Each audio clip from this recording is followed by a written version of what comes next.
Home makers यानी कि घर को बनाने वाली हर सूरत में, यानी कि चाहे वो परेशान हो, बीमार हो, डिप्रेशन में हो, कैसे भी हो, लेकिन वो यानी कि जो होम मेकर्स होती है ना, वो कोशिश करती है कि अपने घर को NEET and clean and tidy रख सके। और ये ड्यूटी ना हम होम मेकर्स बखूबी निभाते भी हैं। हर एक सूरत में अपने घर को नीट एंड क्लीन रखने की कोशिश करते रहते हैं। कभी कुछ नया ढूंढते हैं, कभी हम लोग ज़ीरो कॉस्ट ऑर्गेनाइज़र बनाते हैं, जैसे कि हम अपने घर को ऑर्गेनाइज कर सके। तो आज मैं कुछ ऐसे ही आप लोग के साथ टिप्स शेयर करूंगी। तो चले फिर स्टार्ट करते हैं। अस्सलाम वालेकुम एवरीवन, कैसे हैं आप सब लोग। उम्मीद करती हूँ कि आप सब लोग बेहतर होंगे, खुशहाल होंगे और मज़े में होंगे। अल्हम्दुलिल्लाह हम लोग भी सभी बेहतर हैं। ये जो वेदर है तो ये मैंने 2 दिन पहले शूट किया था और उस टाइम बहुत ज़्यादा कोहरा हो रखा था। तो बस आप लोग के साथ अपने यहाँ के वेदर को मैंने शेयर किया है। आप लोग बताइएगा कि आप लोग के यहाँ किस तरह से वेदर चल रहा है। वैसे अब तो खैर काफ़ी तब्दीली आ गई है मौसम में, अब तो धूप वगैरह निकल आती है, वरना कुछ टाइम तक तो ना बिल्कुल भी धूप वगैरह देखने को भी नहीं थी। चलें जी, फिर चलते हैं हम अपने टॉपिक पर। तो ये तो हो गई वेदर की बातें और अब हम करते हैं अपने टॉपिक की बातें। तो ऐसी कौन सी छोटी छोटी सी 9 आदतें हैं जिनसे कि हम अपने घर को नीट एंड क्लीन रख सकते हैं। सबसे पहली आदत मैं आप लोग के साथ शेयर करना चाहूँगी डीक्लटर की। घर का डीक्लटर करना ना बहुत ज़्यादा ज़रूरी है।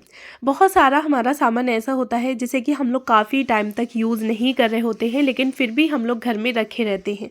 सालों सालों हो जाती हैं, हम लोग यानी कि उस सामान को देखते तक नहीं हैं।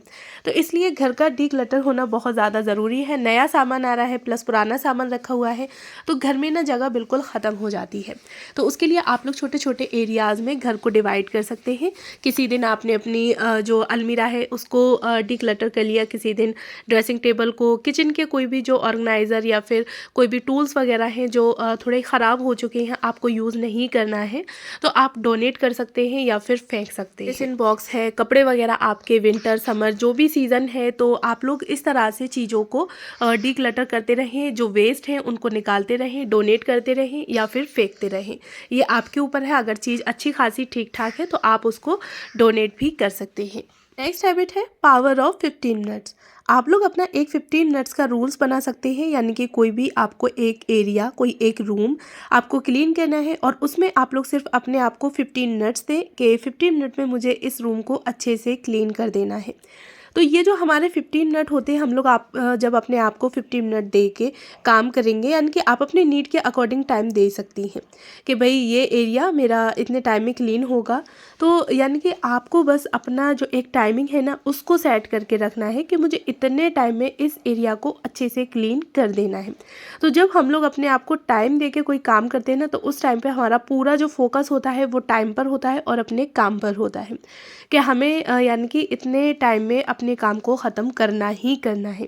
तो इसलिए मैं कहूँगी कि अगर आप लोग कोई भी काम कर रहे हैं तो अपने आप को एक टाइम दें, यानी कि एक लिमिट रखिए टाइम की कि हाँ मुझे इस काम को इतने टाइम में कर देना है, और उतने ही टाइम में कोशिश करें कि कोई भी एक room, bedroom, kitchen, dining area, hall वगैरह कुछ भी हो सकता है जो आप उसको सेट कर लें। अगर आज तक आपने ये टिप फॉलो नहीं की है तो अब आप लोग करके देखिएगा कि अपने आप को कोई भी 10 मिनट, 15 मिनट, 20 मिनट अपने काम के अकॉर्डिंग दीजिएगा और उतने ही टाइम में आप लोग उस काम को फिनिश करने की कोशिश करिएगा और फिर देखिएगा कि आपका जो काम है ना वो उतने टाइम से पहले ही ख़त्म हो जाएगा 101%। नेक्स्ट हैबिट है पुट द थिंग बैक, यानी कि चीज़ों को वापस उसी जगह पर रखना जहाँ से आपने ली थी।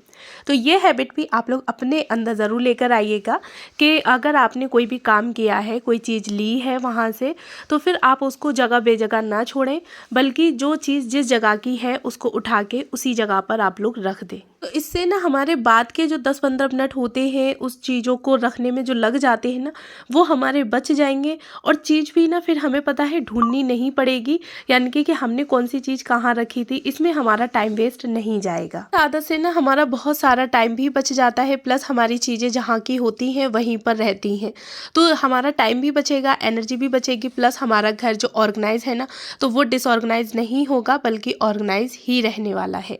फोर्थ पॉइंट है मेंटेन लॉन्ड्री रूटीन।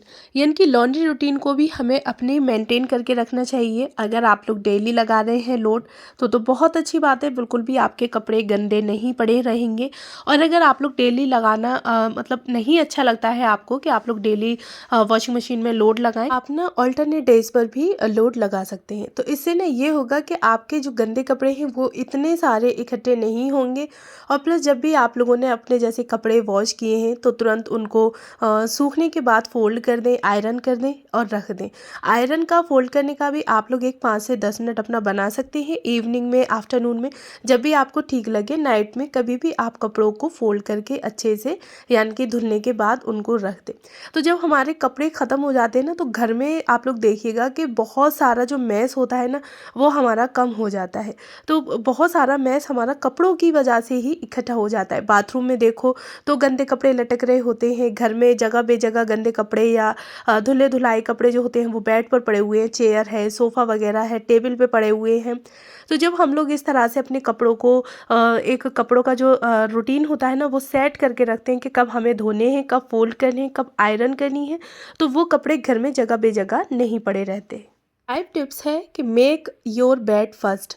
तो ये जो टिप्स है ना वो मुझे पहले देनी चाहिए थी लेकिन मैं बीच में दे रही हूँ, कोई दिक्कत नहीं है। तो सुबह उठते साथ ही ना हम लोगों को कोशिश करनी चाहिए कि अपने बेड को सबसे पहले बना दें। अच्छा, ये जो बात है ना वो मैंने काफ़ी सारी वीडियोस में अपनी आप लोग के साथ शेयर की है कि सुबह उठते साथ ही ना जब हम लोग अपने बेड को बना देते हैं तो 50% तक हमारा जो काम होता है ना वो काफ़ी हद तक ख़त्म हो जाता है। साथ ही बिना झाड़ू पोंछे के भी हमारा घर नीट एंड क्लीन लगने लगता है।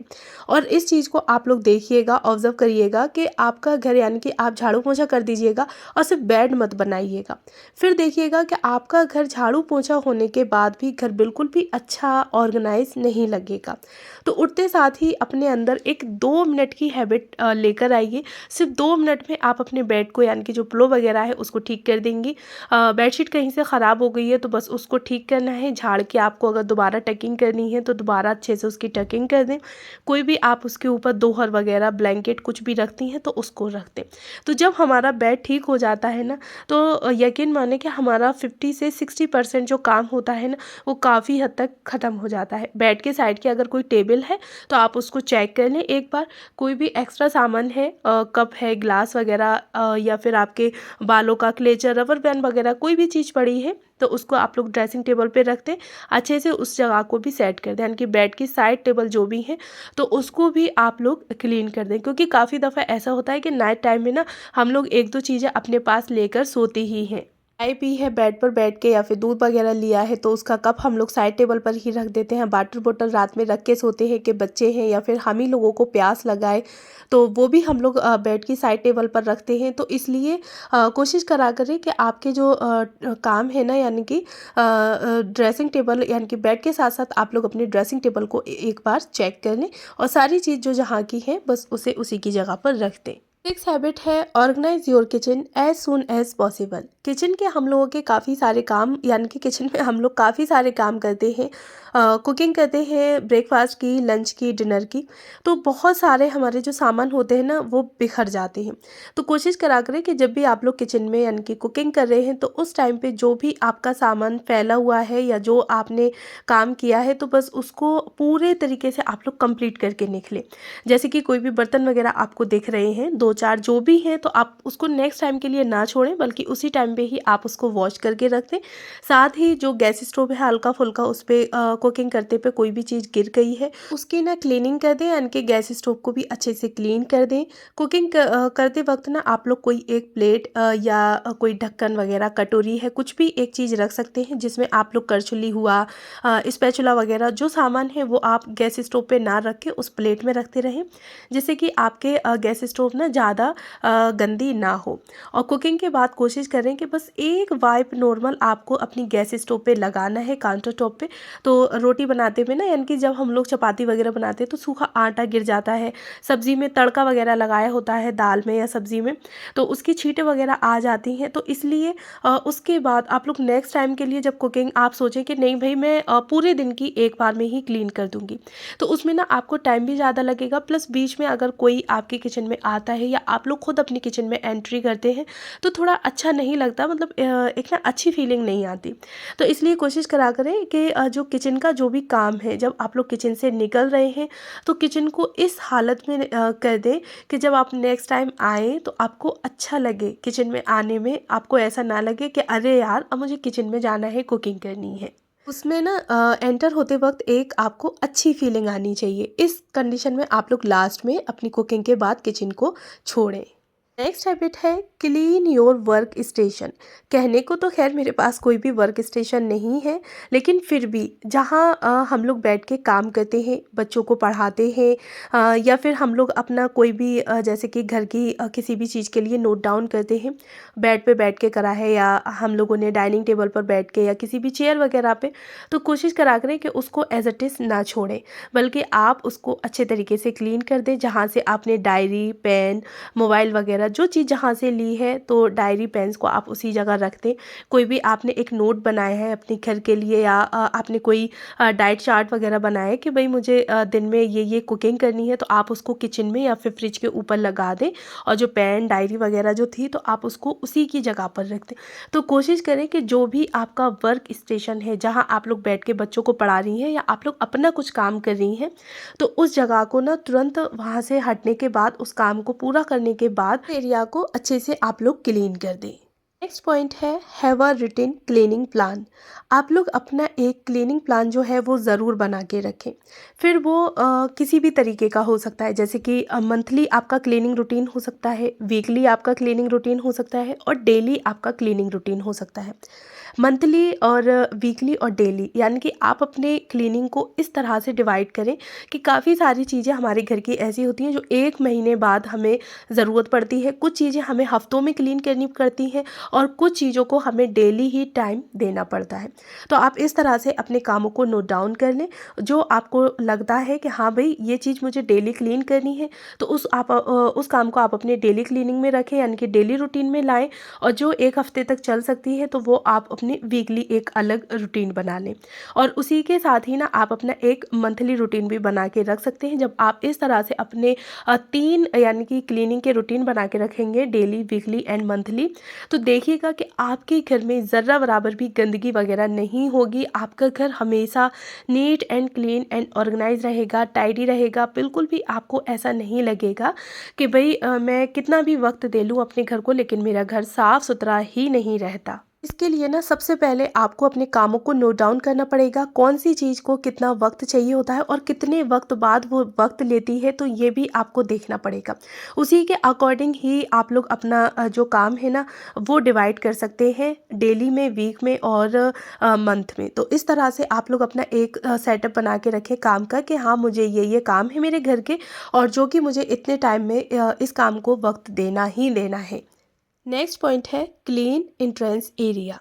काफ़ी दफ़ा हम लोग किसी के घर में जाते हैं और वहाँ पे आप लोगों ने देखा होगा कि अंदर का तो जो घर होता है ना, यानी कि बेडरूम, डाइनिंग एरिया, किचन वगैरह काफ़ी नीट एंड क्लीन होती है, लेकिन उनका जो एंट्रेंस एरिया होता है ना वो बिल्कुल भी अच्छा नहीं लग रहा होता है। यानी कि स्लीपर्स वगैरह बिखरी हुई होती हैं, और गंदा भी, यानी कि सफाई जो होती है ना वो इतनी नहीं होती। तो कोशिश करा करें कि आपके घर का जो एंट्रेंस एरिया है उसको नीट एंड क्लीन रखें, क्योंकि ना गेस्ट वगैरह कोई आएगा, या हम लोग ही कभी घर से बाहर जाते हो, बाहर से फिर जब हम लोग एंटर करते हैं अपने घर में, तो घर के एंटर होने के लिए हमें एंट्रेंस एरिया ही होता है। और जब हमारा एंट्रेंस एरिया ही बेकार होगा तो वहाँ पे हमें बिल्कुल भी अपने घर में एंटर होते में अच्छी वाइब नहीं आएगी। तो उस अच्छी वाइब को, यानी कि अच्छी फीलिंग को लाने के लिए ना हमें अपने एंट्रेंस एरिया को क्लीन रखना पड़ेगा। कोई भी शूज़ वगैरह, स्लीपर्स अगर ऐसे ही बिखरे रहते हैं, तो आप लोग वहाँ पे कोई एक ऑर्गेनाइज़र रख सकते हैं। 3 दिन बाद आप उसकी डस्टिंग करते रहें। अच्छा जी, ये मैंने ना टेबल ऑर्डर की थी, तो ये 2 का सेट है, मंगाया था मैंने, मुझे काफ़ी अच्छा लगा। तो घर पे जिस जगह भी मैं डेकोर करूँगी आप लोग के साथ ज़रूर शेयर करूँगी। कमेंट बॉक्स में मुझे बताना ना भूलिएगा कि कैसा लगा मेरा आज का ब्लॉग। मिलती हूँ आपसे नेक्स्ट और इंटरेस्टिंग से ब्लॉग के साथ। तब तक चैनल पर पहली बार हैं तो प्लीज़ सब्सक्राइब ज़रूर करें।